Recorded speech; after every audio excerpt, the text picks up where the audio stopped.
guys, I just thought I would do a really quick video on my homeschool planner for those who are interested. So this is just how I organise my brain mainly. That's why I do a planner. I have 5 kids and we follow an eclectic style of homeschooling. I guess we're mainly Charlotte Mason. We do hands-on things. So yeah, just to give you a bit of background. So this is my planner. Now I bought myself a thermal binder this year, just recently, and I'm loving it so far. So this year I've bound my planner in this, so we'll see how that lasts. And you buy these covers, and this is like a plastic cover, so you just print out the pages that you want, and I will try and remember where I got all my planning pages from and link them in the comments below. I tend to get a few different things from different sites because I just find you can tailor make your planner the way you want it and how you want to set it up. So I found this pretty cover, and then this little quote: if you have a garden and a library, you have everything you need, which I absolutely love. Okay, so the first thing I do usually is have a calendar, and I mark out this year we are trying something different. We're trying 4 weeks on, 1 week off. So that is just what we're going to stick to. Obviously with homeschooling it's very flexible, so we're just going to see how that goes. So that's my calendar. I just mark out, and I always put 2 in just in case I stuff one up, and then I can kind of rip that out and I've still got another one, or if I want to use this one for some other thing that I come up with, then I've got 2. So that's why I put 2 in. Then I do a weekly schedule, so this is not really for the times but just for the days. So I would include here like other activities we do outside of the home. My bubby is in here tearing the room apart, so that's what the noise is, sorry about that. So yeah, like if we have something on a Tuesday, or we go to the library, or we've got, you know, another activity, then I put it all in here. So this is not so much for what we do at home, but just a overall look at the weekly, at our week kind of thing. And again, I put a couple in just in case I need to put 2 in. The next couple of pages are for my kids, and I won't go over it, but it is just basically each kid and what I'm using for each subject area. So, you know, for social studies, so history, geography, we're using read alouds. Math, we're using Math UC Khan Academy. So it's just, you know, like a little basic reference. It's also something that I can use at the end of the year when I'm reporting, so it gives me places to write in changes throughout the year, or and what we're starting to use, and that kind of thing. So I like to keep a record of that. And then this, which I'm filling out tonight, is our book list basically. So genre and all the books that we're going to read. We follow Charlotte Mason style of education, so we have usually try and get through as many books as we can, and so I've got a pretty long list. So I usually put a few pages in for that, and then I get these sticky tabs and put them on and write in what things are so I can find them easily. So there's a few pages. I mean, we might not get through that many, but I just put them in there. Handicraft ideas. With arts and crafts, we are very, very open, and I just sort of let the kids do whatever they want, whenever they want. But I like to, if I see something online or whatever that I want to try and remember to do with the kids or organise for the kids, then so I just put this this page in. And this planning page is from the Homeschooling Down Under website, and it costs, but it's pretty reasonable. And I bought this when I first started homeschooling, like the very first year I started homeschooling, I bought this planner. It's really cute and really old-fashioned, and I still use many of the pages today. So yeah, I quite recommend that one. And this is also from the Homeschooling Down Under one, and this is art appreciation. So we're pretty relaxed with that kind of thing. I don't schedule it in so much with the kids, but if I think of something or an artist that we might like to look up, then I could jot it down in here.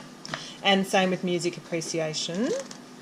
And I might even write in books there, or DVDs or documentaries in these sections as well. So I just put those in. And then this is, okay, I might even be able to see where this one's from. I'll link it below. It says J.A. Miller. I can't remember now. But this is a really good one, and this is probably the one I've used the most this year, this planner. I'm not sure if it's free or it costs, I'm not sure. I think it might be free, and it's a really good one. They've got heaps of pages. So this is my unit study planner, and again, I haven't really planned anything yet, but so I just write in my unit studies. We're planning on doing one a month, but not every single month of the year, but we're going to do like 4-week unit studies, so that's where I would plan. So it's got field trip ideas, activity ideas, books and videos, documentaries, websites that I might want to use. So I find these really, really cool for planning unit studies. If you use unit studies in your homeschool, then this is pretty cool page to have. So that's that section. And then I usually like to have an overview of the month. So this is for the 12 months of the year. And then I will write in the unit study that we're doing for that month. And this I didn't realise when I printed this, it wasn't dated. So I just had to scribble the numbers in.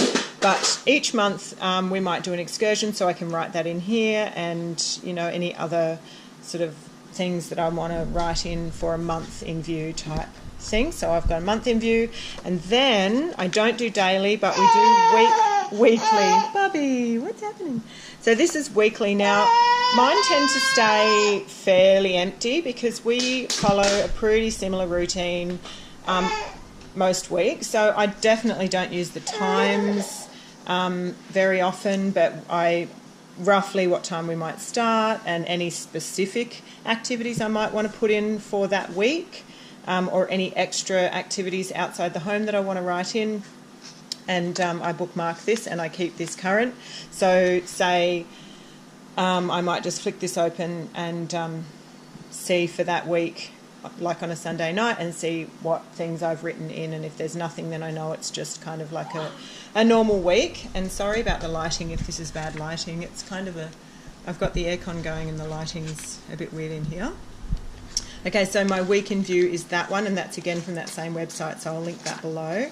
And so that is that part. And then the only other thing I have in my planner is something that I'm doing more and more of this year, because we have to report here in Australia of what we have done. So I've decided to try and be a bit more onto it this year and record a lot more of what we do. So reading logs. So this is for our read alouds. I don't write down every single book my kids read, because my eldest son read Harry Potter in a day almost. So, he just churns through books. I'm not going to write all those down. It'd be silly to do that. But these are for our read aloud time, so the books that we read together. So I'll keep a reading log of that, because I did last year, but very roughly, and it was really helpful, because honestly you think you're going to remember, but you don't. So I've put those in. And this is from ABCs to ACTs. That's the website. You can see that. So that must be a different one again.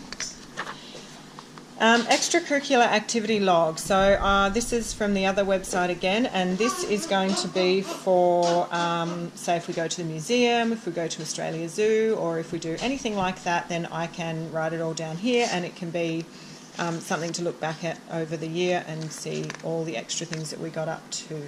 I might even put in here things like cooking projects that the kids do, gardening projects, anything really. You can do anything other than sort of curriculum type stuff. Okay, so there's that.